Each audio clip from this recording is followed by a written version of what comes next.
Bharatiya Janata party के माननीय राष्ट्रीय प्रवक्ता श्री गौरव भाटिया जी आपको संबोधित करेंगे। मेरा विनम्र निवेदन है माननीय गौरव जी से कि आपको संबोधित करें। बहुत बहुत आभार संजय मयूख जी। सभी पत्रकार बंधुओं को भी नमस्कार। आज की ये प्रेस वार्ता बड़े ही भारी मन से कर रहे हैं और उसका कारण ये है कि राहुल गांधी कैम्ब्रिज यूनिवर्सिटी जाते हैं लंदन, और वहां पे एक सेमिनार होता है जिसका शीर्षक था आइडियाज फॉर इंडिया। विदेशी धरती पर अगर कोई नागरिक जाता है और जो धरती का पुत्र होता है, भारत मां से प्रेम करता है,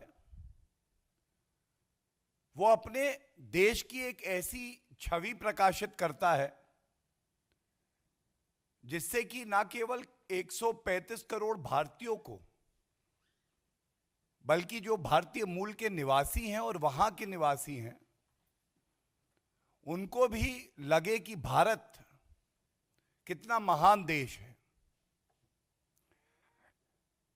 लेकिन ये आदत हो गई है राहुल गांधी और गांधी परिवार की, मोदी जी से नफरत की आग में जलते जलते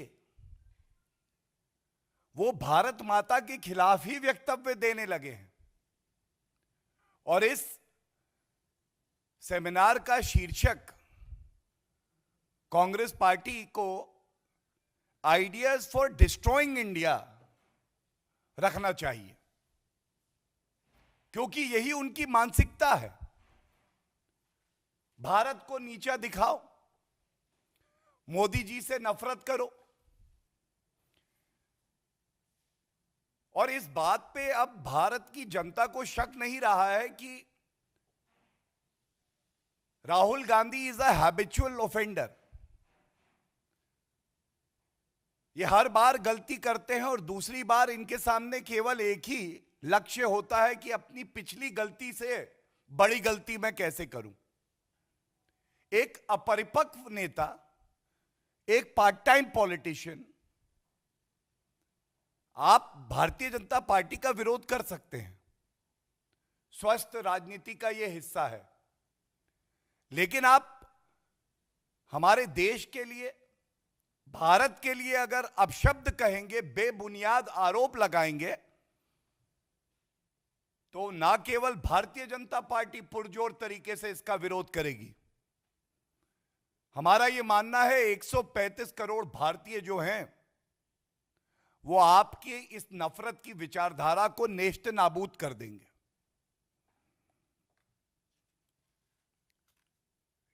यह भी एक सवाल आता है कि क्या यह संयोग है या प्रयोग है। एक हताश कांग्रेस और उसके एक विफल नेता राहुल गांधी जब भी विदेशी धरती पर जाते हैं, चाहे वो लंदन हो, बर्कली अमेरिका में हो, सिंगापुर हो, उनके वक्तव्य कहीं ना कहीं ये दर्शाते हैं कि आज की कांग्रेस पार्टी 84 से लेके अब तक जो मिट्टी का तेल हाथ में लेके चलती है ना, मुझे दिखाओ चिंगारी, मैं डालूंगा मिट्टी का तेल, वो मिट्टी का तेल बुझा नहीं है। आग लगी रहे देश में, सौहार्द बिगड़ा रहे, एक प्रगतिशील मजबूत भारत श्री नरेंद्र मोदी जी के नेतृत्व में कैसे बन रहा है। और सबसे पहले मैं शुरुआत करूंगा, ये मिट्टी का तेल, राहुल गांधी कहते हैं कि बीजेपी ने देश में मिट्टी का तेल छिड़का है। नहीं राहुल गांधी जी, मिट्टी का तेल तो कांग्रेस पार्टी छिड़कती है। और बड़ी जिम्मेदारी से मैं कहता हूं, 1984 का जो नरसंहार हुआ, जो कांग्रेस पार्टी के नेताओं ने कत्लेआम करवाया, उस मिट्टी के तेल को डालने वाले कांग्रेस पार्टी के ही नेता थे। और ये ट्वीट अधीर रंजन चौधरी जी के ट्विटर हैंडल से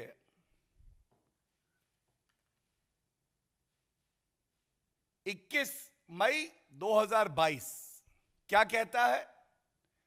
राजीव गांधी की तस्वीर दिखा के, when a big tree falls the earth shakes. जब बड़ा पेड़ गिरता है तो धरती हिलती है, और जब धरती हिलती है तो कुछ हजार नागरिक मार दिए जाते हैं। यह हालत है आज कांग्रेस पार्टी में, और यह कांग्रेस पार्टी के एक विफल पार्ट टाइम अपरिपक्व नेता मिट्टी के तेल की बात करते हैं। 8 साल विपक्ष में रहने के बाद कांग्रेस पार्टी को ऐसा लगने लगा है कि विपक्ष की केवल एक ही भूमिका होती है, हाथ में मिट्टी का तेल लेके चलो, लोगों को भड़काओ, दंगे बढ़ाओ। अगर विदेशी धरती पे हो तो भारत की सारी अच्छाइयों को छुपा के केवल बुराई करो, और वो भी झूठ बोलकर। नहीं राहुल गांधी जी, भारतीय जनता पार्टी से ही सीख ले लीजिए। विपक्ष में दशकों रहे, लेकिन हमेशा अगर भूमिका निभाई तो एक सकारात्मक विपक्ष की। सत्तारूढ़ कांग्रेस को कमियां तो बताई, लेकिन सत्ता का लालच नहीं था कि सत्ता पाने के लिए हम देश का नुकसान कर देंगे। दूसरी आपत्तिजनक टिप्पणी जो उन्होंने करी है, उन्होंने कहा कि भारत में पाकिस्तान जैसे हालात हैं।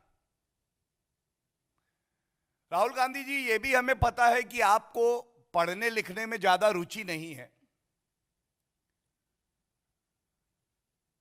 मैं केवल आपको इतना बता दूं कि जब से भारत आजाद हुआ, सरकार किसी भी पार्टी की रही हो, हमेशा लोकतंत्र का राज भारत में रहा। और पाकिस्तान वो मुल्क है,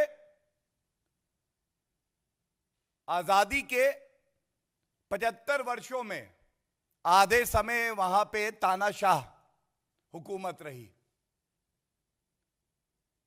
यहां पर भारत श्री नरेंद्र मोदी जी के नेतृत्व में आज पूरे विश्व को दिशा दे रहा है, चाहे वो पर्यावरण का मामला हो, चाहे आतंकवाद का मामला हो, और चाहे पूरे विश्व में वैक्सीन देकर वसुधैव कुटुंबकम की किसी ने बात को चरितार्थ किया हो, तो वो भारत है। और खबरदार राहुल गांधी, अगर एक आतंकिस्तान से, ऐसे मुल्क से जिसके पास इतने साधन भी नहीं है कि वो अपने देश को चला सके, भीख का कटोरा लेके कभी एक मुल्क की तरफ देखता है, दूसरे मुल्क की तरफ देखता है, उसकी तुलना आपने भारत से करी। भारत महान था, भारत महान है, और भारत महान रहेगा। और मुझे यह विश्वास है कि 135 करोड़ भारतीयों की यह बुलंद आवाज आप तक लंदन में भी पहुंचेगी।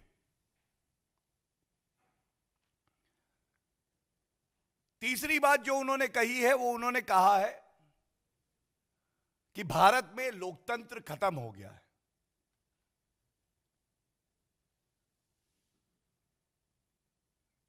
भारत के इतिहास में अगर काला अध्याय कोई है तो वो आपातकाल है। जो स्वर्गीय प्रधानमंत्री इंदिरा गांधी जी ने लगाया, तब लोकतंत्र पे एक हमला हुआ।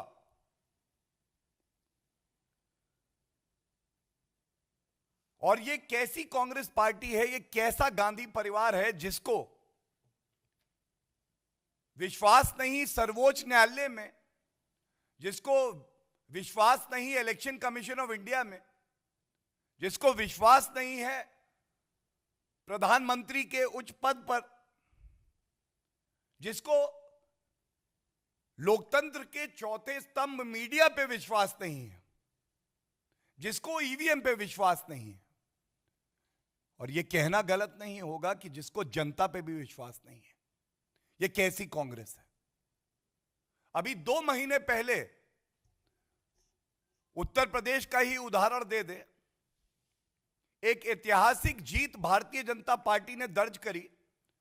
कांग्रेस पार्टी के 399 प्रत्याशी थे, 387 की जमानत जब्त हो गई।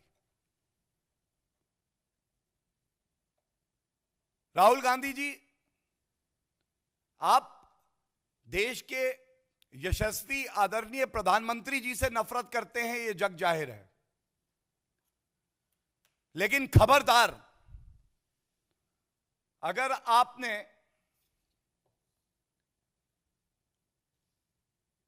हमारे देश के खिलाफ एक शब्द भी कहा,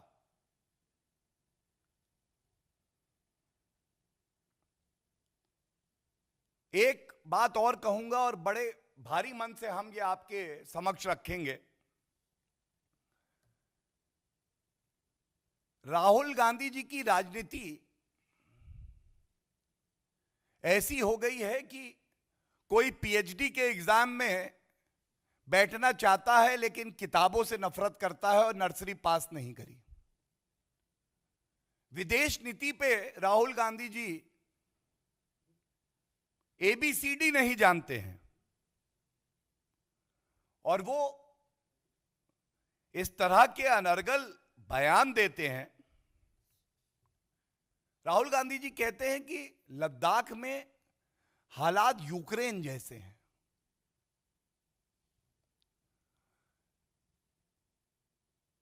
ये खुद में दिखाता है कि राहुल गांधी जी, आपको ना भारत की ताकत का पता है, ना विदेश नीति का ज्ञान है,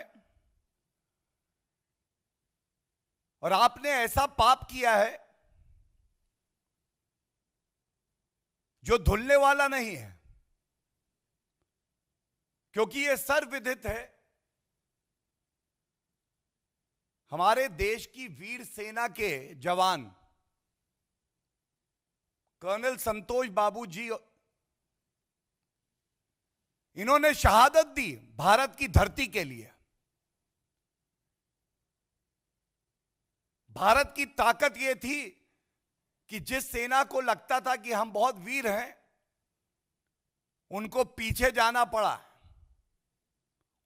उनको समझ में आया कि भारत के शूरवीर क्या हैं, लेकिन उनका भी अपमान राहुल गांधी करते हैं और लद्दाख की तुलना वो यूक्रेन से कर देते हैं।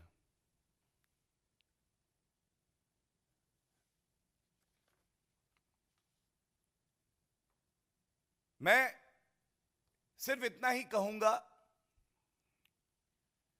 कि आज भारत श्री नरेंद्र मोदी जी के नेतृत्व में आगे बढ़ रहा है। आप अगर एक सकारात्मक भूमिका निभाएंगे तो भी ठीक, और अगर आप नहीं निभाएंगे तो भी भारत आगे ही बढ़ेगा। और अंत करूंगा यही याद दिलाते हुए, जब अनुच्छेद 370 जो कि एक ऐतिहासिक कदम था उसको हटाया गया, तो पाकिस्तान को बड़ी परेशानी हुई। पाकिस्तान ने एक डोजियर दिया था यूनाइटेड नेशंस में। उसकी तस्वीर मेरे पास है और उसके पहले पृष्ठ पर किसका वक्तव्य था? राहुल गांधी जी, आपका वक्तव्य था। आप पाकिस्तान से नजदीक हो गए, अपने देश और देशवासियों से दूर हो गए।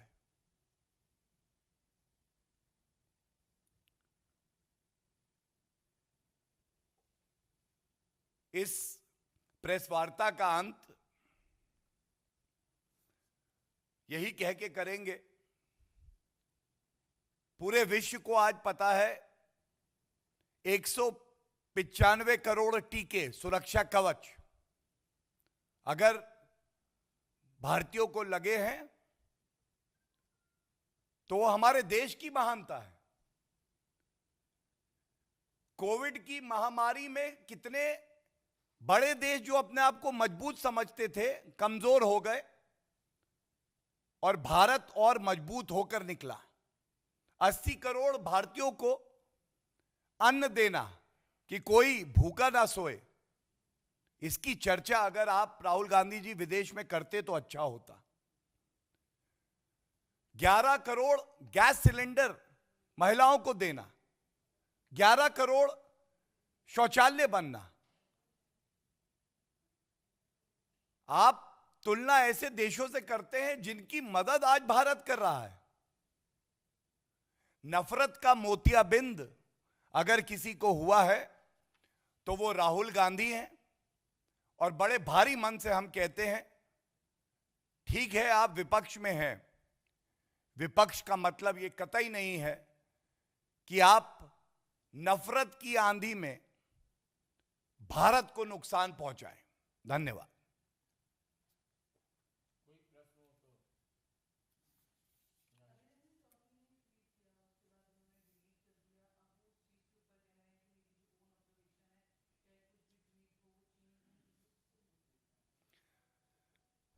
धन्यवाद। आपने जो प्रश्न पूछा वही ट्वीट मैंने सार्वजनिक किया था।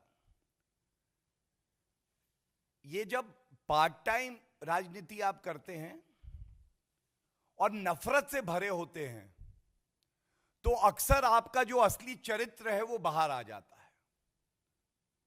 कांग्रेस पार्टी के अंदर खाने में यही नफरत है, यही ट्वीट वहां चलते हैं, यही तस्वीरें वहां भेजी जाती हैं। बड़ा पेड़ गिरता है तो धरती हिलती है,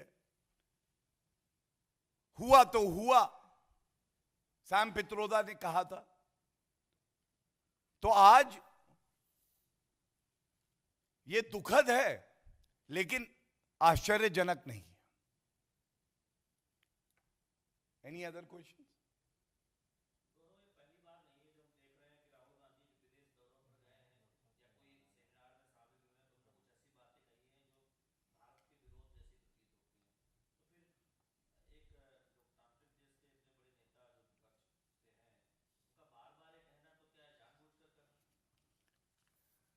मैंने कहा कि अपरिपक्व हैं, पार्ट टाइम हैं, नासमझ हैं, ये देश की जनता जानती है। लेकिन ऐसे वक्तव्य जब बार बार आने लगे तो ये कहना गलत नहीं होगा और बड़ी जिम्मेदारी से कह रहा हूं, ये देश के साथ गद्दारी है। आपको सत्ता का सुख भोगना है, उसके लिए अगर आपको देश का नुकसान करना पड़े तो गांधी परिवार कर सकता है, ये इस बात का प्रतीक है। लेकिन जैसा मैंने पहले भी कहा, ये देश महान था, महान है और महान रहेगा। अगर 1 लाख राहुल गांधी जैसे नासमझ नेता नफरत रख के आएंगे तो भी इस देश के पास ये ताकत है कि उनको नेस्त नाबूद कर देगा।